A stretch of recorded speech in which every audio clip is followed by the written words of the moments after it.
அதிமுக விருப்ப மனு விநியோகம் செவ்வாய்க்கிழமை நிறைவடைய உள்ள நிலையில் பலர் ஆர்வமுடன் விருப்ப மனு பெற்று வருகின்றனர். அதிமுக சார்பில் சட்டமன்ற தேர்தலில் போட்டியிட விரும்புபவர்களுக்கான விருப்ப மனு விநியோகம் கடந்த 15ஆம் தேதி தொடங்கியது. ஞாயிற்றுக்கிழமை என்பதால் ஏராளமானோர் விருப்ப மனு பெற வந்திருந்தனர். மேள தாளங்கள் முழங்க புலியாட்ட கலைஞர்களுடனும் நடன குதிரையுடனும் வந்த அதிமுகவினர் கவனம் ஈர்த்தனர்.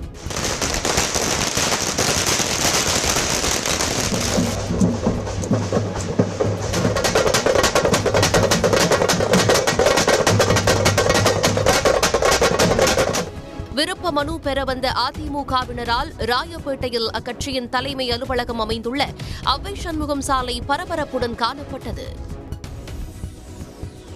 தருமபுரி மாவட்டம் தாசரஹள்ளியைச் சேர்ந்த மாற்றுத்திறனாளி நீச்சல் வீரர் கார்த்திக் அரசின் உதவி தேவைப்படுவதாக கோரிக்கை விடுத்துள்ளார். அரசு பள்ளியில் 7ஆம் வகுப்பு படித்து வரும் கார்த்திக்கின் பெற்றோர் ஜவுளி வியாபாரம் செய்து வருகின்றனர். முதுகு தண்டுவட பிரச்சனையால் பாதிக்கப்பட்டுள்ள கார்த்திக் தேசிய மற்றும் மாநில அளவிலான நீச்சல் போட்டிகளில் ஏராளமான பதக்கம் குவித்து பலரின் பாராட்டை பெற்றுள்ளார்.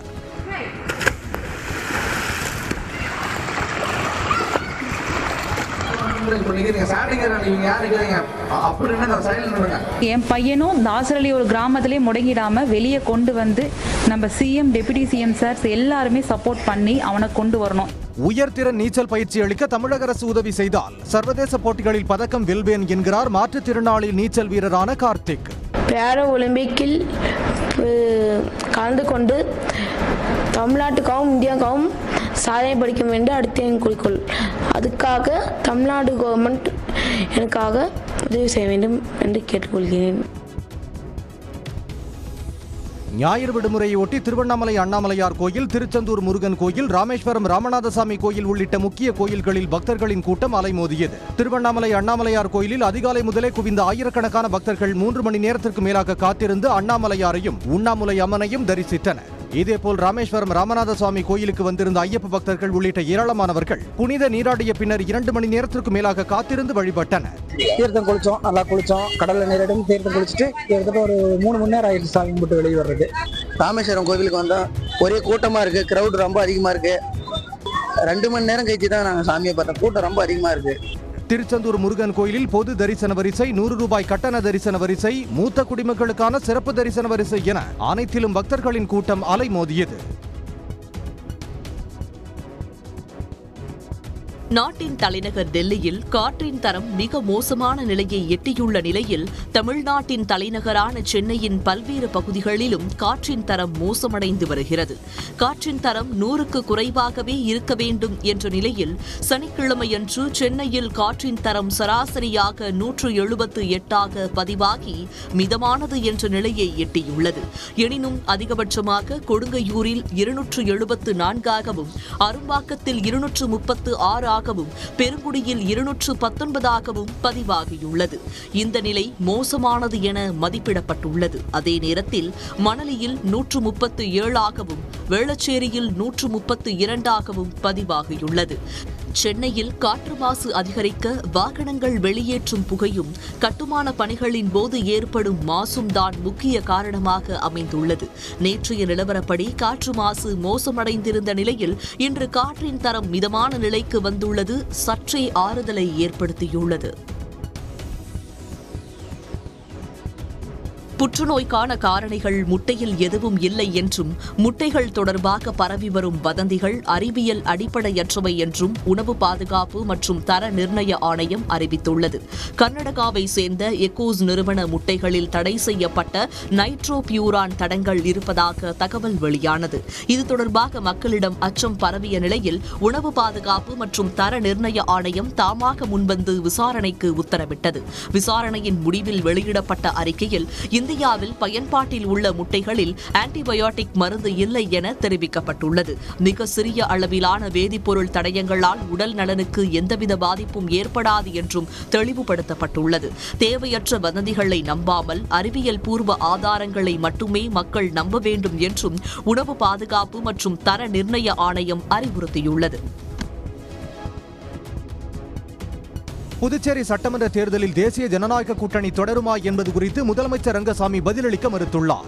புதுச்சேரி சென்றுள்ள பாஜக தேசிய செயல் தலைவர் நிதின் நபீன் லாஸ்பேட்டையில் உள்ள முதலமைச்சர் ரங்கசாமியின் இல்லத்திற்கு சென்றார். பின்னர் இவர்கள் இருவரும் அங்குள்ள அப்பா பைத்தியசாமி கோயிலில் வழிபாடு நடத்தினர். அப்போது நிதின் நபீனுக்கு ரங்கசாமி இனிப்பு மற்றும் விபூதி கொடுத்தார். பின்னர் நடைபெற்ற ஆலோசனையில் மீண்டும் கூட்டணி வைத்துக் கொள்ளலாம் என்று நிதின் நபீன் கேட்டதாகவும், அதற்கு இது மார்கழி மாதம் என்பதால் தை மாதம் பேசிக் கொள்ளலாம் என்று ரங்கசாமி தெரிவித்ததாகவும் கூறப்படுகிறது. இதையடுத்து செய்தியாளர்களை சந்தித்த ரங்கசாமி மாநில வளர்ச்சி குறித்து பாஜக செயல் தலைவரோடு பேச்சுவார்த்தை நடத்தியதாக தெரிவித்தார். அப்போது கூட்டணி தொடர்பாக விஜயுடன் பேச்சுவார்த்தை நடக்கிறதா என்பதற்கு பதிலளிக்க மறுத்தார். தேசிய ஜனநாயக கூட்டணி என்டிஏ கவர்மெண்ட், இந்த என்டிஏ அரசு மூலமா புதுச்சேரி மாநில மக்களுக்கு என்னென்ன திட்டங்களை கொண்டு வந்து சிறப்பான முறையில் செயல்படுத்த முடியுமோ அதனை இந்த அரசு செய்து கொண்டிருக்கும்.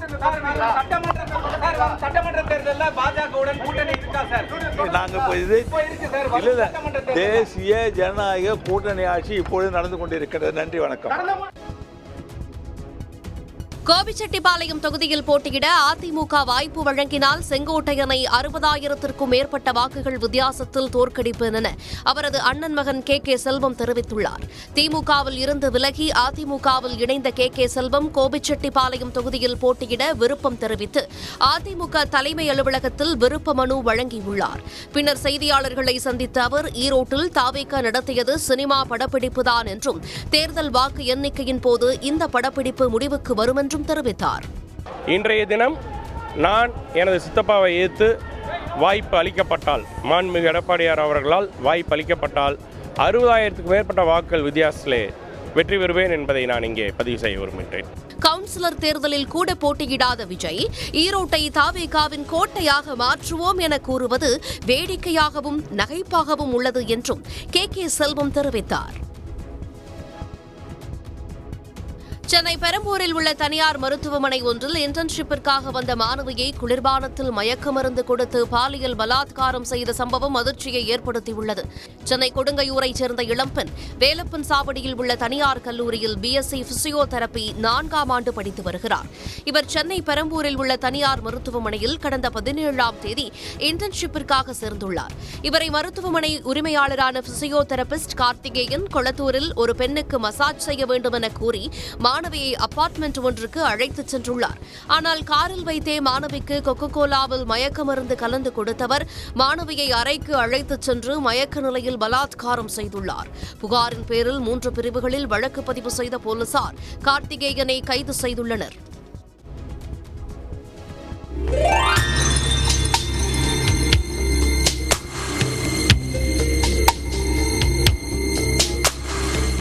ஜம்மு காஷ்மீரில் பனிக்காலம் தொடங்கியுள்ள நிலையில் சோனமார்க் மற்றும் லடாக்கின் லே ஆகிய பகுதிகளில் கடும் பனிப்பொழிவு நிலவி வருகிறது. சோனமார்க் பகுதியில் அதிகாலை முதல் கொட்டும் உறைபனியால் காணும் இடமெல்லாம் வெண்பட்டு போர்த்தியது போல காட்சியளிக்கிறது. கட்டடங்கள், சாலைகளில் நிறுத்தப்பட்ட வாகனங்கள் அனைத்தும் பனியால் மூடப்பட்டுள்ளன.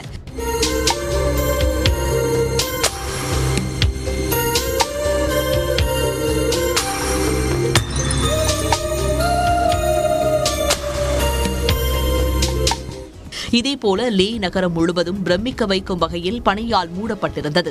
குழந்தைகளும் சுற்றுலா பயணிகளும் பனிக்கட்டிகளில் விளையாடி மகிழ்ந்து வருகிறார்கள்.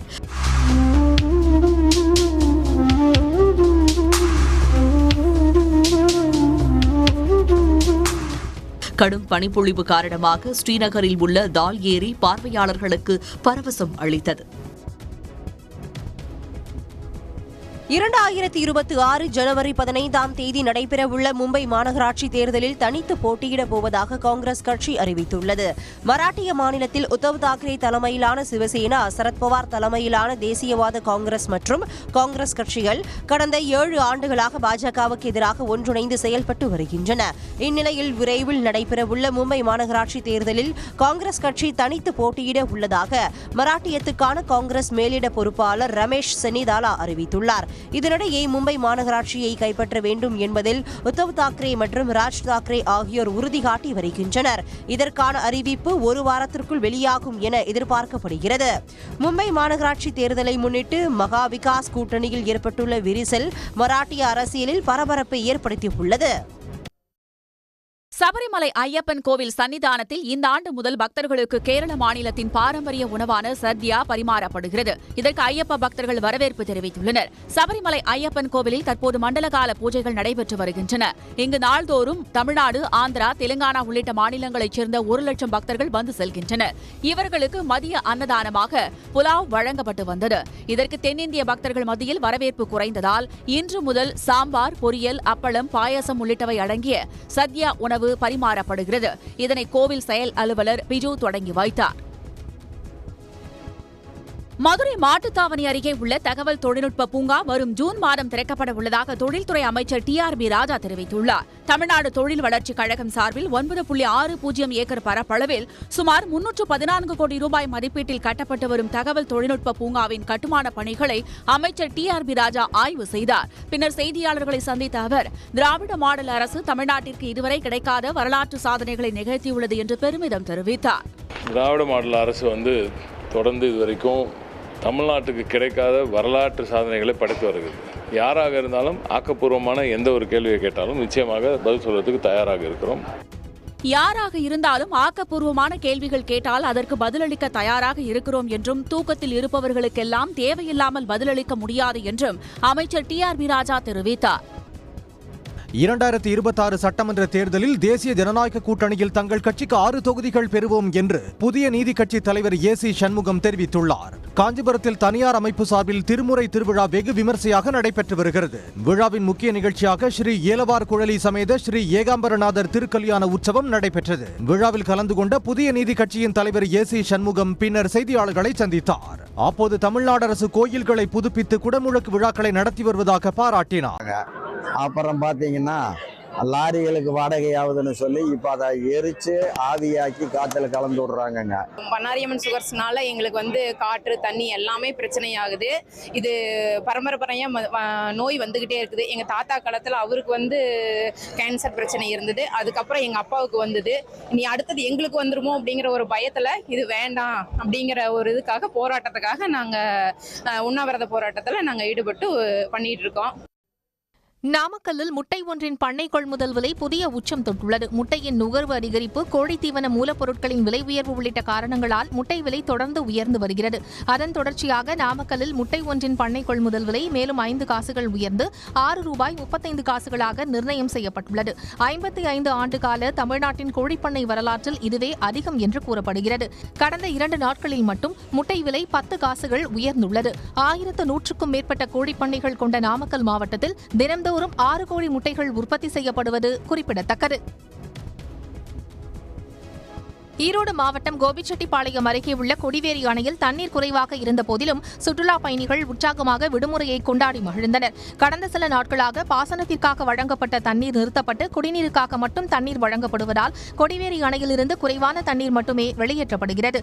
இருப்பினும் அதில் உற்சாகமாக குளித்தும் ஆற்றில் பரிசல் பயணம் செய்தும் சுற்றுலா பயணிகள் மகிழ்ந்தனர்.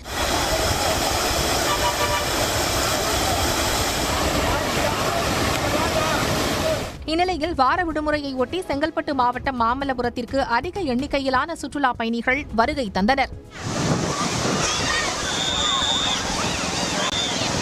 அப்போ மகாபலிபுரம் பார்க்குறதுக்கு ரொம்ப நாளாக ஆசையாக இருக்குது. ஆனால் இப்போ தான் ஒரு டைம் கிடைச்சது இங்கே வர்றதுக்கு.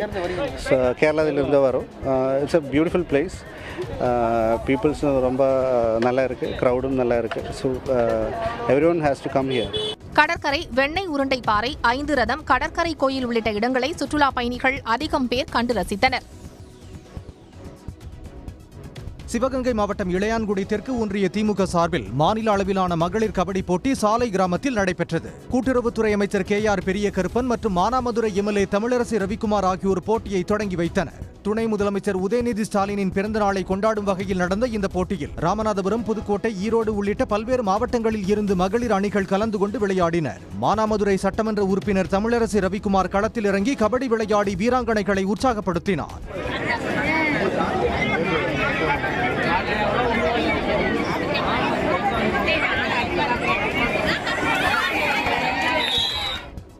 வெற்றி பெற்ற அணிகளுக்கு பரிசுகள் வழங்கப்பட்டன.